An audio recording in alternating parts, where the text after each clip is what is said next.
Soldiers of Reddit, what is something you wish you had known before joining the military? I wish I had known how important my hearing was.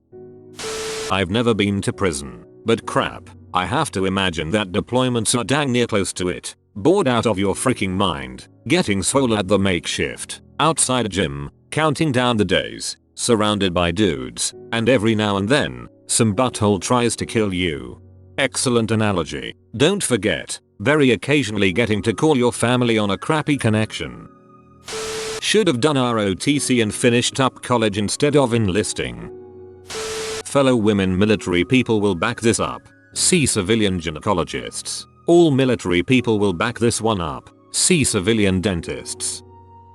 Know that when you join, your life is owned by the government. It's fairly obvious, but when you actually experience it, it can be pretty surreal. Doesn't matter what you want, all that matters is what the government wants from you. My old man was terminally ill and trying to get home was a nightmare. If I had been a civilian, I could have just quit. I have had a good career with the military. I'm releasing in the next few months because this has started to really bother me.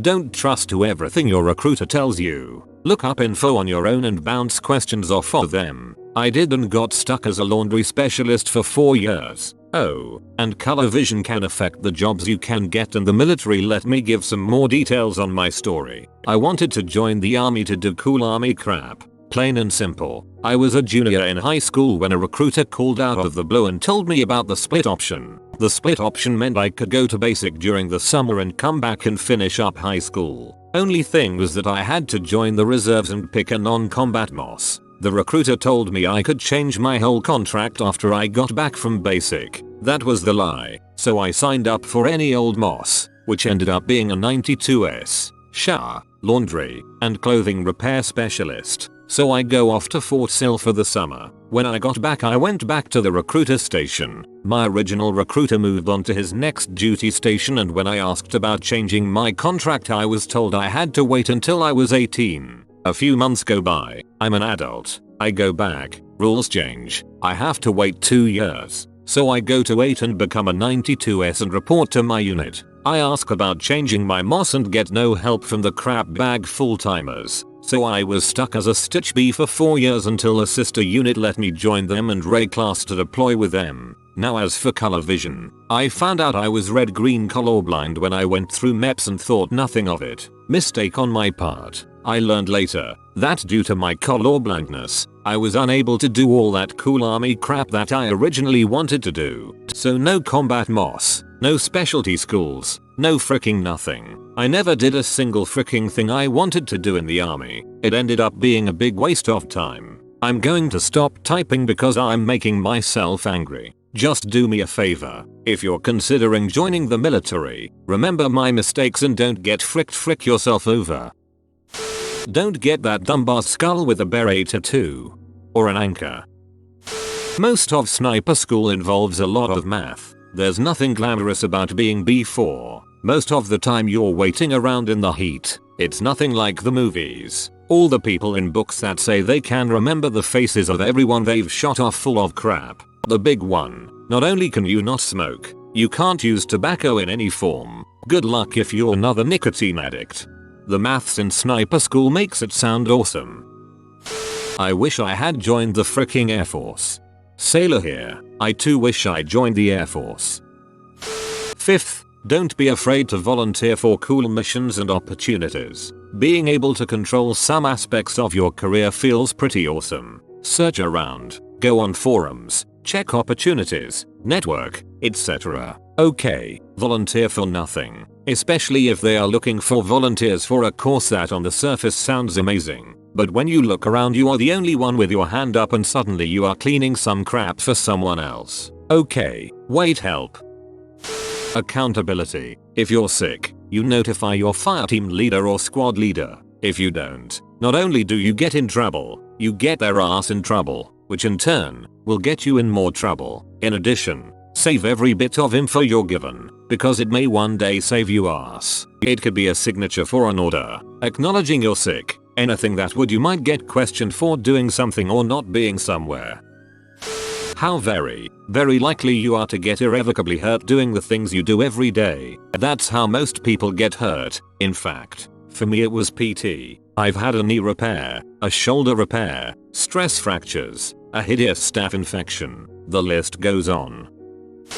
Danish Army. How civilian life feels after. Don't get me wrong, civilian is a ton easier than what I ever had to go through in the army, but no one ever taught me how to readjust back to how everyone else are. But when you're in the army, you become mentally adjusted to a way of life, and while that way of life might be very challenging, you almost always know what it brings, or you are trained how to meet any eventualities. No one ever trains you how to meet life. No one can do that. The army manages to put a very structured personality into you, and then when you get out a few years after, no one else follows that structure. I still remember a day 7 years ago at business school, during a group 72-hour exam where we'd all agreed on stuff to do during the night. Now it was 2 AM, and we were to meet at 7 AM, but when we met again at 7:16, I was really peed by 16-minute delay. I really couldn't understand the guy when he told me that he was too tired to do it and just wanted to cuddle with his girlfriend.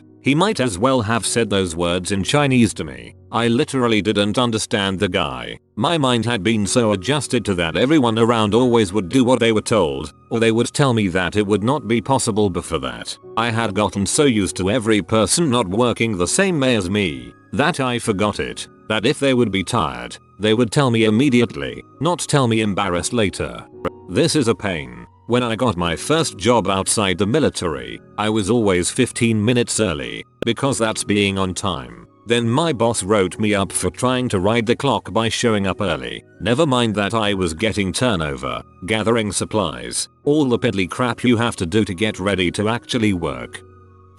First, save every scrap of paper that you receive. Make a binder that includes copies of all your orders, certificates, important documents, evaluation reports, medical information, etc. Have copies of everything. It seems like overkill, but paperwork goes missing all the time. Second, if you are sick, go to sick call. If you get paperwork from the doctor, keep a copy in your binder. If you get hurt, go to sick call. If it is severe, make sure you get line of duty paperwork. Each small injury might not seem like a big deal, but after a few years, they add up. You don't want to be 30 years old with the joints of a 60-year-old and no paperwork to back up your history. Third, if you need mental health treatment, go to mental health. Stop caring about what other people say. If you need help, go get it. Fourth, speak up for yourself. Be your own advocate. Not everyone has your best interest in mind. If you don't think something is right, voice your opinion professionally. Fifth, don't be afraid to volunteer for cool missions and opportunities. Being able to control some aspects of your career feels pretty awesome. Search around, go on forums, check opportunities, network, etc. Sixth, go to school. Actual school. Don't let the military convince you that University of Phoenix is your end goal. Do whatever you want to do so you have skills when you leave the service. Use your GI Bill. If you're offered a special school, take IT, especially if you are just coming out of 8. My biggest regret is that at the end of 8 a couple NCOs came into our living area and said we've got 10 slots for airborne and air assault. If you want one, the other, or both raise your hand now and you'll be on the list. Told myself at the time that I'd go later when I was in better shape, or whatever I told myself. I freaking hate myself because ever since then it's either been the unit doesn't have money for it, or I procrastinated any chances away. Don't do that to yourself. Keep your training environment mentality and get the schools done while you still have that mentality, because once you're out of that mentality, it's dang hard to get or want to be back in it. Save all paperwork. Save your goddamn money. Do not go out and buy a new car. Do not fricking do IT. You're not special. The car salesman is going to frick you over just like everyone before you. Save your first couple paychecks. Get a beta, and save the crap out of your money. I've seen guys save for 4 years and have enough to buy their dream car in cash. Watched an E5 buy the new Corvette Stingray as soon as it hit the market, with cash. He told us all that he had been saving for the past 5 years. It's not about cars though, it's about your future. Eventually you won't be army anymore. You gonna be like some of us dumbasses and be in debt looking for whatever job you can get just to make ends meet, and go to school. Frick what anyone tells you. Go get signed up for classes. Do online. Don't bother with classroom, as mission will dictate whether you get to make it to that class. Try telling 1SG you can't go to the field because you got class. So take as many online courses as you can. Shoot for a degree of any kind, preferably one you want. You'll be leagues ahead of everyone else. Finally, get seen for anything medical. Keep the paperwork. If you see combat, especially real combat, not a day of your life will go by from there on where you don't think about it. It will go away when you're busy or preoccupied. But when you're just sitting there, lost in your own thoughts, your mind will be back on the battlefield. It's draining. The dog and pony shows. My god. I absolutely love pressure washing fricking sidewalks all day because a general I've never heard of is coming to visit my base for a week. The military is unrivaled at creating and fostering leadership. Unfortunately, most of the best leaders can do some basic math, realize how valuable they are in the civilian world, and hightail it out as soon as they can. On a more positive note, it still blows my mind that I am entrusted with the beating heart of $1 billion warship, and that drive the thing like you stole it is the normally encouraged mindset to have while doing so. I highly doubt that I will ever do something this cool once I get out. How much it sucked digging holes in the forests during a storm. How to save money. That I would go to Iraq 3 times, then 10 years later we see ISIS is in charge. What a freaking waste of money and people's lives. If anybody tries to take the M&Ms that the MRE gods have so graciously bestowed upon you, you kick that mother in his throat.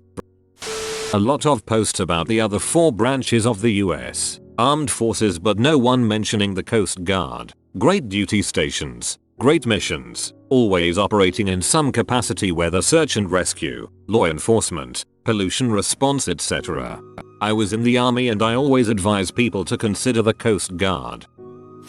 1. Save all documents you get. Do not count on the military to save your stuff because they will lose it. 2. Don't volunteer for crap even if it sounds cool. I made that mistake once. Thought it'd be great to get off base to deliver some vehicles a few hours away. Turns out someone picked the wrong vehicles and it turned out to be a 12+ hour day. 3. Call of Duty wasn't around when I joined, but so many folks joining the military think it will be like COD. It's not. You will clean shitters, dishes, and after others. 4. Join an aviation unit. The most fun I had was in an aviation unit. Forget driving, we're flying. Pilots for the most part just want to fly and are pretty chill from my experience.